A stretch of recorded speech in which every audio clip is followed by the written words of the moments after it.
men's 110 hurdles, Grant Holloway, who had a really rocky start to his season.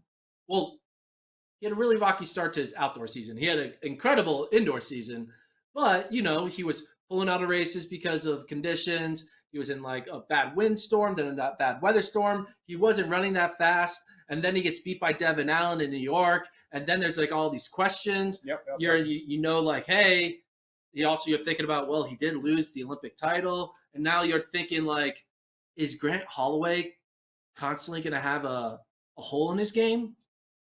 No, he's not. Who thought that? He's constantly going to have a hole in his Well, game? you could if he wins 2019 and then would lose the Olympic title and then get upset by Devin Allen here or by anyone else, Hansel Parchment again, you would start having that question of like, Grant Holloway, one of the greatest, but he lacks the outdoor titles. Like that would start becoming a story. But he had one. He had one, but he had the first one. Yeah. But then you'd be like, oh, like, was this a one-hit one? You'd start thinking that. I would think that. I would make that take, but I'm not going to make that take. This whole time, I thought Grant Holloway was going to win the title. I thought he would lose USA's. I thought he would win Worlds. I thought he is timing his season differently from the other athletes because he had the bye to Worlds. And he showed up and got it done.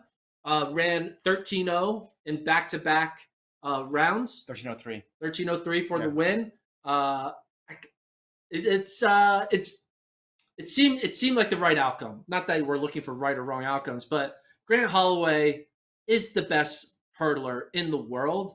Yeah. It makes sense that the best hurdler in the world wins the world title. And as much as we would have wanted to see Devin Allen in it, I don't think Devin Allen Racing would have changed it. I still think Holloway would have won.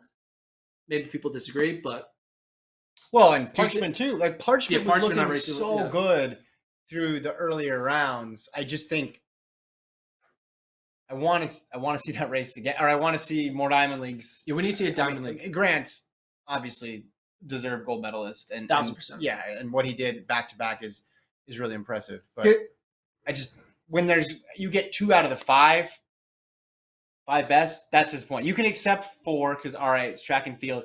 3 you're a little bummed out about, but 2, and credit to Trey Cunningham for delivering after a long collegiate season. So he was the second collegiate champion to get silver today after Cameron Rogers, women's hammer thrower.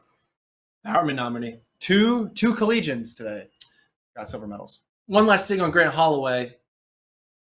It feels good to win a world title, I'm sure. He's like, that's right. He does his patent like cell phone move. I think it's not a Florida thing because Joseph Fambula did that too. Maybe is that like Mike Holloway? Lyles did that. Lyles is a Florida thing. Right? Is it Florida? I don't know. Who are they calling? The state of Florida, not University. Maybe this is like the Panhandle. No, it's not. And they're like, you're thinking too much about it. Okay, but anyway, what I was trying to say is, as great as it is to win a world title, he didn't get that perfect feeling of avenging the loss to Hansel Parchment and avenging the hypeness of Devin Allen. Yeah. Right? He didn't get to do that. Similar to Fred Curley. He didn't get to avenge the loss to Lamont Jacobs because Jacobs had to pull out with injury. Yeah. Even Fred Curley tweeted out he wants to race Jacobs on the street no matter where.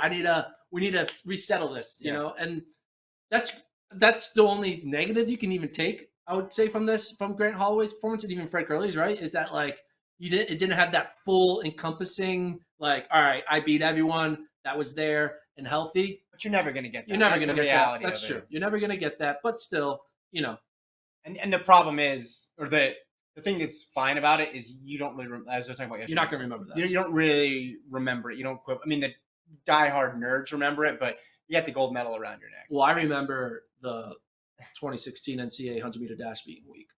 But that's just because of Edward Cheserek. All right.